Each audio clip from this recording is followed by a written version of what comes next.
Hello again, this is ArmedCivy.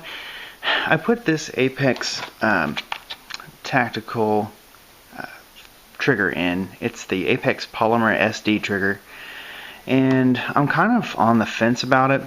Actually, I think it improves the look of the SD. I do like the way it looks over the dogleg trigger. But looks are not everything, especially in a pistol that you're going to be carrying for self-defense. Some of the things that I had to do to make this trigger function properly is to clearance this angle here.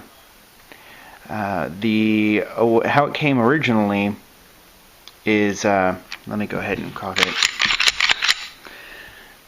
The original trigger came where it would not break before this portion would meet the back of the trigger guard.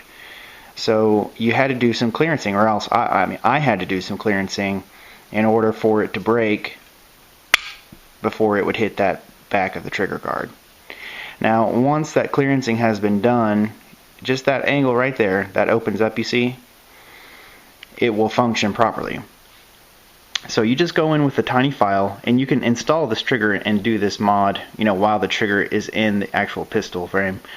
But you do have to clearance it, and so you basically are filing straight in to that angle, and that will clearance it enough to where it'll break before it hits the back. Because before I would pull the trigger, and it would not fire. It wouldn't release that striker pin, and if you put a lot of pressure on it, it would eventually release it, but that's obviously not how it's intended to function.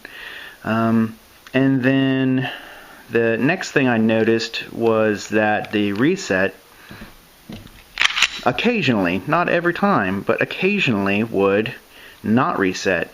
So we pull the trigger and then release the trigger to reset it.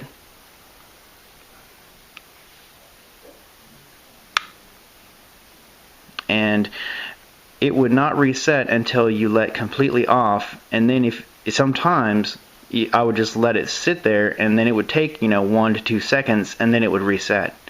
So that was a defect. I don't know if that's a defect, but it certainly is not conducive to a safe trigger mechanism that you could do follow-up shots with. I don't know if Apex is still, working on this design, if they're changing something, if they've had, or if they've even had any reports that this trigger kit they have is not exactly 100% drop-in functional. So I do like it. It doesn't do anything in regards to lightening the trigger.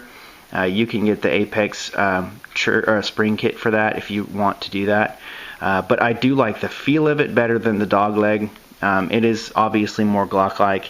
If they made the aluminum version like they do for the M&Ps, I think that would be an excellent option. I would have gone for that myself.